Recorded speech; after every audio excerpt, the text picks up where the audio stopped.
আসসালামু আলাইকুম এভরিওয়ান। আজকে আমরা বুয়েট 24-25 ভর্তি পরীক্ষায় এই ম্যাথটা যে এসেছিল সেটা সলভ করে ট্রাই করব।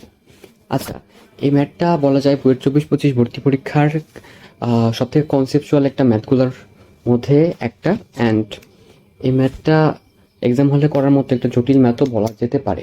তো চলো আমরা এটা সহজভাবে এক্সপ্লেন করার ট্রাই করি।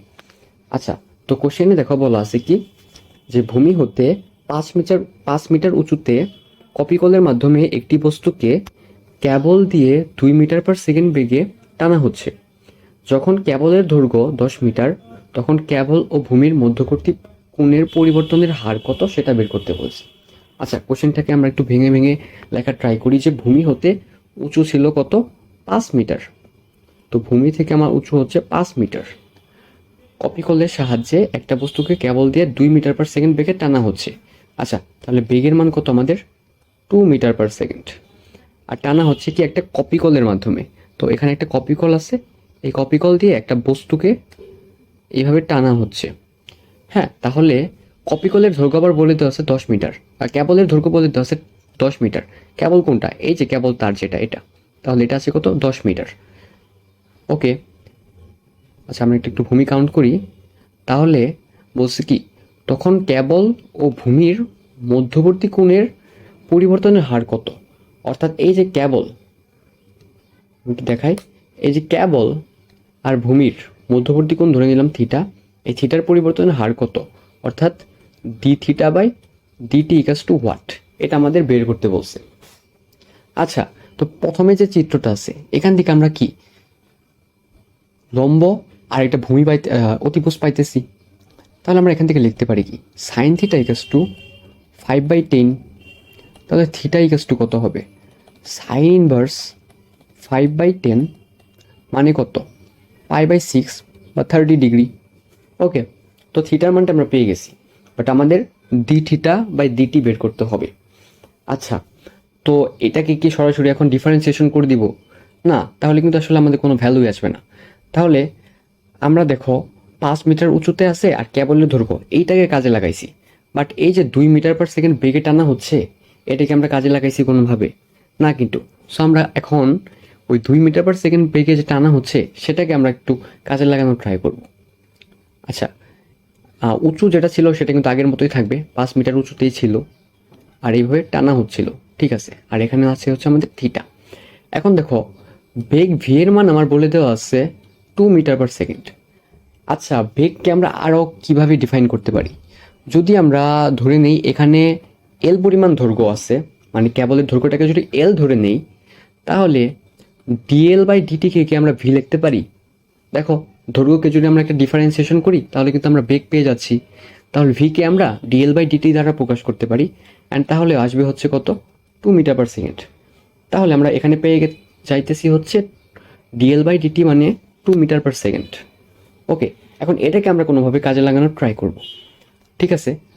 তো এখন আমরা নতুন যে 2 নম্বর চিত্রটা পাইলাম, এখানে যদি সাইনের সূত্র দেই তাহলে আসবে দেখো, সাইন থিটা ইকাস টু 5/L। ওকে, সো এখন আমরা ডিফারেন্সিয়েশন করে দিব উভয় পাশে। দেখো, ডি ডিটি মানে টি এর সাপেক্ষে যদি সাইন থিটাকে ডিফারেন্সিয়েশন করি, আর এই পাশে যদি টি এর সাপেক্ষে 5/L-কে ডিফারেন্সিয়েশন করি, তাহলে দেখো কি আসতেছে। প্রথম অংশে সাইন থিটাকে ডিফারেন্সিয়েশন করলে আসবে কত, কস থিটা। বাট এখানে যে থিটা আছে, থিটা কি টি? না, আমরা কিন্তু টি এর সাপেক্ষে ডিফারেন্সিয়েশন করতেছি, বা থিটা তো টি না। তাহলে থিটাকে আবার ডিফারেন্সিয়েশন করলে আসবে কত, ডি থিটা বাই ডিটি। এই পার্ট শেষ। এখন 5/L আছে, 5 কি দেখো, 5 কিন্তু একটা মানে আমাদের কনস্ট্যান্ট ভ্যালু, সো এটা কিন্তু বাইরে চলে আসবে। আর ভিতরে যে 1/L, এটাকে যদি ডিফারেন্সিয়েশন করি তাহলে আসবে হচ্ছে -1/L²। ঠিক আছে, এখন এল কি টি? না, তাহলে এলকে আবার ডিফারেন্সিয়েশন করলে কি আসবে, ডিএল বাই ডিটি। তো এখন আমরা কস থিটা মানটা বসাবো, তাহলে কস থিটার মান দেখো আমরা উপরে কি পাইছি, π/6। তাহলে cos π/6 into d theta by dt, যেটা মানি কিন্তু আমাদের বের করতে হবে।